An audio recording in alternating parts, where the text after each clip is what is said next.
Hello everybody, welcome back to another video. My name is Sneaky Snake and today I'm going to be going over a player survey I did with some IGL competitors who were playing military orders.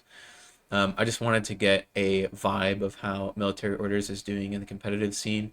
This isn't like the definitive military orders player survey, but I think it's going to give you a good idea of like how competitive players are feeling about the faction. So without further ado, let's get into it. First off, I just wanted to kind of go over what does this survey say and what does it not say, right? So the survey is going to help give us some anecdotal experience that we can then use to make some informed decisions and opinions. Um, it's anecdotal experience, right? So it's not like it's the truth. But at the same time, it's very useful to know what other players' experiences are so that you can kind of get a look at the faction outside of your own play style and understand how other people are utilizing the pieces within the faction, right? This is also really helpful for understanding what people do and do not like about the faction. While it's not necessarily going to change the way that you play the game, it might help you have a broader perspective of maybe profiles that you didn't think were good, while also helping playtesters understand what people who actually play the faction like about it, right? And what they maybe don't like about it. Finally, as I said earlier, this isn't a definitive truth about military orders. Um, Experimentation and learning on your own will always be the much better way of learning a faction. But, you can still learn from other people, so it's helpful in that regard. So the first question I asked was which military order profile performed the best for you? I just wanted to know kind of like what was your favorite profile that you took to the tournament, just to get a good idea of like what people liked about the faction, right? So the Knight of Justice Hacker and Missile Launcher were two. The Teutonics were one of them. Motorized Montesa, Seraph is Fersen, and then the Crozier HMG. None of these are super shocking. Like the Crozier HMG is probably here just because it's such an efficient piece that I can totally see it like vastly outperforming its cost. The Ceres is a super jumping tag. What's not to like? DeFerson is an Uber hacker who's really really good. The two that had the most votes. I mean, this is a small sample of like 6 or 7 guys, but yeah, the two profiles that got repeat answers were the Knight of Justice hacker and then DeFerson. Um, yeah, that's not really as shocking to me either, just because people really like those profiles. And then they're also kind of like set up to be very successful, because DeFerson and the Knight of Justice hacker, they're both really good hackers. They have really good linkability, and they both have the capability to be link team like leaders, right? Because they're offering you um, a great package in the form of a good gun and a good hacker. The next question I asked was which military orders profile performed the worst for you? The responses we got for this one were the Knight of Santiago Spitfire, Coney, Knight of Justice Missile Launcher, Teutonic Knights, the Infirmer, Mendoza, and then finally the Order Sergeant Hacker. Um, so yeah, the Knight of Santiago Spitty was my response to this because I yeah I brought it and in all three of my lists, and it didn't really do a lot. In my first game, it died to the bug character Samson, and then the second one he just got shot by a missile, so like he just died instantly. And then the third one, he died to a flyer, and it's like every single game he just didn't do anything, and I was like, bro, which is not really, like again, this is the thing about anecdotal experience, right? Like I'm not saying it's a bad profile. It just performed the worst for me in the tournament, partially due to my own mistakes, but also just because it was outcompeted by the Knight of Justice hacker the entire time. Um, Coney, I feel like Coney and the Knight of Justice missile launcher kind of fall in the same ballpark of being units that, they're either going to change the game for you or they're not going to do anything. United Justice missile launcher, right? Nobody wants to fight a burst through missile launcher, so he's probably just going to be smoked off and ignored the whole game, which can make him feel useless, but in reality, your opponent is having to play around it, so I think that makes him a very useful piece. But at the same time, I can totally understand why somebody might not feel like that there was like a lot of value in that. Coney is just a glorified disco baller thrower, honestly. So yeah, it makes sense why somebody might not have thought he performed well. For the Teutonic Knights, it was kind of a mixture of the just the profile in general, and then the Teutonic Knight Spitfire. Um, I can see why people don't like the Teutonics now, just because having that impetuous while only being martial arts level 2, so like they're not that good at CC. I mean, they're good, but like there's a lot of units that they can't fight. And then on top of that, they're really easy to kill because they're not really they're only getting partial cover. And then the Spitfire is just a glorified NCO guy. Like he just doesn't. He's not gonna be shooting because he's just sucks at shooting. So honestly, yeah, it makes sense why he underperformed. Um, the Infirmer Doctor was allegedly useless um, in one of the players' experience, which kind of makes sense. I mean, doctors are kind of a unit that you're either using them or you're not using them. Personally, I like the Infirmer because it's kind of cheap, but at the same time, I totally get why it might be kind of useless. Mendoza was kind of surprising. I think, yeah. So the player who said that they didn't think Mendoza performed well, he said that it wasn't because he's a bad pick, but just because he's really expensive and he had a hard time getting value out of him, which makes a lot of sense. And then the Order Sergeant Hacker, uh, he said that he didn't do very well just because he was hard to maneuver, not really because, um, like the pitcher was good. It was just, if you have him in a core, he's going to be really hard to use. So. The next question was, did you find any of the factions hard to play against? This was a very wide answer. Sorry. Uh, and yeah, we got a lot of different responses here, right? So, for me, it was Vanilla Hakazlam. They were just so freaking annoying to deal with. Specifically the double fireless. I mean, you might have listened to my other video and I complained about that enough, but it was really hard to play against Vanilla Hack. Vanilla Combined Army was another one, which makes sense because Combined Army is just a strong faction, and I think they have a lot of tools to deal with military orders.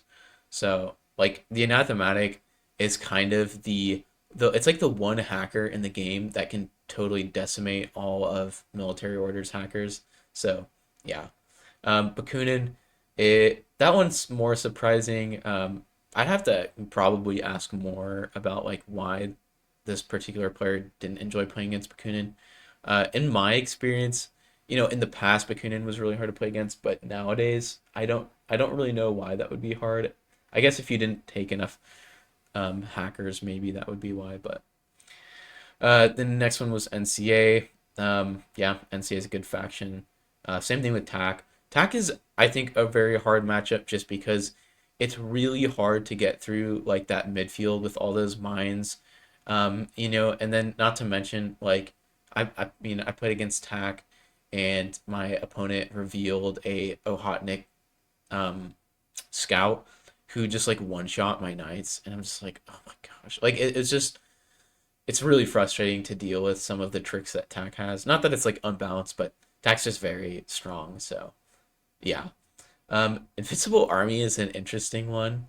Um, the player said that that Invincible Army had a lot of orders in a giant toolbox, which made it kind of hard to deal with. He said Morats was hard to play against because they were just a very powerful army overall, which makes a lot of sense because yeah, Morats was really good in N4, and that just like didn't change at all in N5. Like they're still a really strong faction, and in fact, I would argue they got stronger because all of the units in their roster have Warhorse, and Warhorse literally just got better. So yeah, Vanilla Pano, that makes sense. This particular player said that, um, yeah, a lot of yeah, he said that all the units having mods on their ARO was really hard to deal with, just because military orders doesn't really have a lot of like modded access, especially on its heavy infantry.